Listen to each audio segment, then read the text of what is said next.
अजित अनंतराव पवार हे राष्ट्रवादी काँग्रेस पक्षाचे एक राजकारणी होते। 2 जुलै 2023 पासून आपल्या मृत्यूपर्यंत ते उपमुख्यमंत्री म्हणून काम करत होते। 2022-23 या काळात त्यांनी महाराष्ट्र विधानसभेत विरोधी पक्षनेते म्हणून काम केले। तसंच बारामती लोकसभा मतदारसंघातून खासदार म्हणून काम केले। त्यांनी 1991 पासून बारामती विधानसभा मतदारसंघाचं प्रतिनिधित्व केले। राष्ट्रवादी काँग्रेसचे अध्यक्ष शरद पवार यांचे ते पुतणे होते। ते सर्वाधिक वेळा राज्याचे उपमुख्यमंत्री राहिले असून 5 वेळा या पदावर होते। 2019 मध्ये त्यांनी भारतीय जनता पक्षाचे नेते देवेंद्र फडणवीस यांच्यासोबत उपमुख्यमंत्री पदाची शपथ घेतली। त्यांनी दावा केला की त्यांना राष्ट्रवादीच्या बहुसंख्य आमदारांचा पाठिंबा आहे, परंतु 3 दिवसात दोघांनी राजीनामा दिला। 2023 मध्ये त्यांनी त्यांचे काका शरद पवार यांना सोडून तत्कालीन मुख्यमंत्री एकनाथ शिंदे यांच्या मंत्रिमंडळात उपमुख्यमंत्री पदाची शपथ घेतली। यामुळे राष्ट्रवादीमध्ये अभूतपूर्व फूट पडली। तसंच अजित पवार यांनी राष्ट्रवादीच्या अध्यक्षपदावर देखील हक्क सांगितला। पक्षाचं नाव आणि निवडणूक चिन्ह स्वतःकडे ठेवण्याची इच्छा व्यक्त केली आणि विद्यमान अध्यक्ष शरद पवार यांच्यापासून राष्ट्रवादी पक्ष स्वतःकडे घेण्याचे संकेत दिले। अजित पवार यांचं मूळ गाव पुणे जिल्ह्यातील बारामती तालुक्यातील काटेवाडी आहे, मात्र त्यांचा जन्म अहमदनगर जिल्ह्यातील राहुरी तालुक्यातील देवळाली या त्यांच्या आजोळच्या गावी झाला। त्यांचं 10वी पर्यंतचं शिक्षण तिथेच झालं।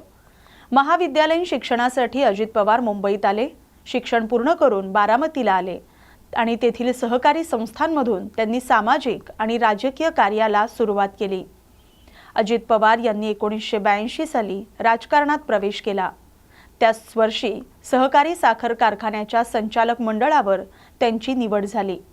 पुणे जिल्हा सहकारी बँकेच्या अध्यक्षपदी 1991 साली त्यांची निवड झाली। 16 वर्ष ते या पदावर होते। 1991 साली पहिल्यांदा अजित पवार बारामतीमधून लोकसभेवर निवडून गेले। नंतर काका शरद पवार यांच्यासाठी त्यांनी खासदारकीचा राजीनामा दिला। त्यानंतर शरद पवार पी.व्ही. नरसिंहराव सरकारमध्ये संरक्षण मंत्री झाले। अजित पवार त्यानंतर 1995, 1999, 2004, 2009, 2014, 2019 आणि 2024 असे सलग 7 वेळा विधानसभेवर आमदार म्हणून निवडून गेले। महाराष्ट्राच्या विलासराव देशमुख सरकारमध्ये त्यांना बढती देऊन कॅबिनेट मंत्रीपद देण्यात आलं। ऑक्टोबर 1999 ते डिसेंबर 2003 पर्यंत जलसिंचन खातं त्यांच्याकडे होतं। डिसेंबर 2003 ते ऑक्टोबर 2004 या काळात त्यांच्याकडे ग्रामीण विकास खात्याचा अतिरिक्त कार्यभार देण्यात आला। 2004 साली आघाडी सरकार पुन्हा सत्तेवर आलं तेव्हा जलसिंचन खातं अजित पवारांकडेच होतं। 2004 साली त्यांना पुण्याचे पालकमंत्री बनवण्यात आलं। 2014 पर्यंत राज्यात काँग्रेस राष्ट्रवादीचं सरकार होतं, तोपर्यंत ते पुण्याचे पालकमंत्री होते। आता बारामतीत होणाऱ्या आगामी जिल्हा परिषद आणि पंचायत समिती निवडणुकांच्या प्रचारासाठी अजित पवार यांच्या 4 जाहीर सभांचं आयोजन करण्यात आलं होतं। या सभांसाठी ते मुंबईहून बारामतीकडे चार्टर विमानानं प्रवास करत असतानाच बारामती विमानतळावर लँडिंगच्या वेळी त्यांच्या विमानाचा अपघात झाला। रनवेच्या जवळ उतरत असतानाच विमान कोसळलं आणि खाली पडताच त्याला आग लागली। या अपघातात उपमुख्यमंत्री अजित पवार यांचा मृत्यू झालाय।